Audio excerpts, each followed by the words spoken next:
কুয়েতে বসবাসরত প্রবাসী বাংলাদেশি রেমিটেন্স যোদ্ধাদের কষ্টার্জিত আমানত ও বিনিয়োগের টাকা দ্রুত ফেরতের দাবিতে কুয়েত সিটিতে এক সংবাদ সম্মেলন অনুষ্ঠিত হয়েছে।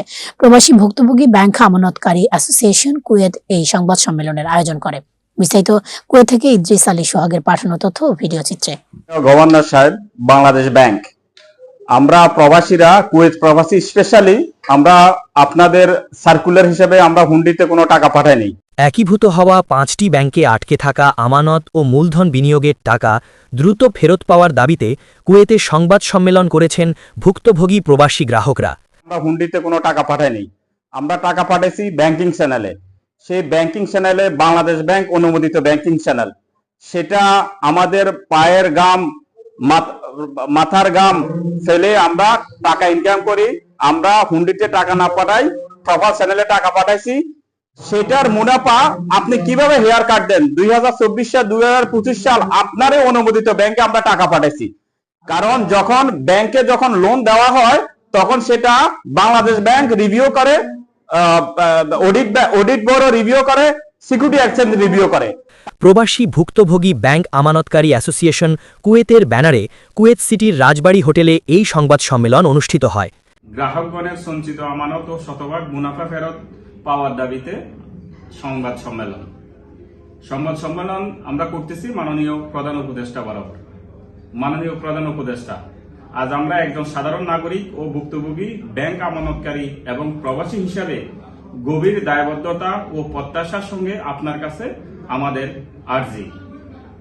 সংবাদ সম্মেলনে সংগঠনের সদস্য সচিব শাহ আব্দুল করিমের পরিচালনায় লিখিত বক্তব্য উপস্থাপন করেন সংগঠনের আহ্বায়ক ও প্রবাসী তরুণ নেতা মোহাম্মদ কামাল হোসেন।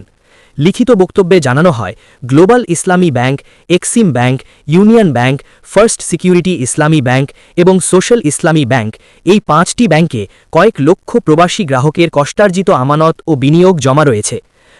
বৈধ উপায়ে সেই অর্থ আমরা লাভ সহ ফেরত চাই। আমাদের পরিবার পরিজন দুঃখে কষ্টে দিন যাপন করতেছে। আমরা মাননীয় প্রধান উপদেষ্টার বরাবর আমাদের আকুল আবেদন, আমাদের আমানত লাভ্যাংশ সহ ফেরত দেওয়ার দাবি। বর্তমানে ব্যাংকগুলোর নাজুক পরিস্থিতির কারণে আমানতকারীরা তাদের জমানো টাকা তুলতে পারছেন না। এর ফলে দেশের প্রায় 86 লক্ষ অসহায় পরিবারের 3 কোটি মানুষ চরম অনিশ্চয়তা ও আর্থিক সংকটের মধ্যে দিন কাটাচ্ছেন। এই পরিস্থিতি এক বিশাল কালিমার প্রলেপ দিচ্ছে। ব্যাংকিং খাতের এই লুটপাট অব্যবস্থাপনা দায় যারা সৃষ্টি করেছে, তারা সুকৌশলে সকল ব্যর্থতা আজ আপনার উপর চাপিয়ে দেওয়ার চেষ্টা করছে। আমানতকারীরা আজ তাদের ন্যায্য পাওনা, মূল টাকা এবং মুনাফা সহ ফেরত পাওয়ার দাবিতে রাজপথে ঘুরছে। সংবাদ সম্মেলনে সাংবাদিকদের বিভিন্ন প্রশ্নের জবাব দেন আহ্বায়ক মোহাম্মদ কামাল হোসেন। তিনি বলেন, প্রবাসীদের পাঠানো রেমিটান্স দেশের অর্থনীতির চাকা সচল রাখলেও আজ তারা নিজেদের জমানো টাকা ফেরত পেতে দাঁড়ে দাঁড়ে ঘুরছেন। এটি অত্যন্ত দুঃখজনক। তিনি অবিলম্বে প্রবাসীদের এই কষ্টার্জিত অর্থ ফিরিয়ে দেওয়ার জন্য সংশ্লিষ্ট ব্যাংক কর্তৃপক্ষ এবং বাংলাদেশ সরকারের প্রতি জোর দাবি জানান। 3 কোটি ভোটারের এই অনাস্থা আপনার সকল মহৎ অর্জনকে ম্লান করে দেশটিকে পুনরায় পূর্বের অস্থিতিশীল অবস্থায় ফিরিয়ে নিতে পারে। উক্ত সংবাদ সম্মেলনে সংগঠনের নেতৃবৃন্দের মধ্যে আরও উপস্থিত ছিলেন ফরিদ আহমেদ, তৈয়ব শাহ, বিল্লাল হোসেন, মুকবুল হোসেন, মনির হোসেন ও রফিক খান সহ সংগঠনের অন্যান্য সদস্য ও সাধারণ প্রবাসীগণ।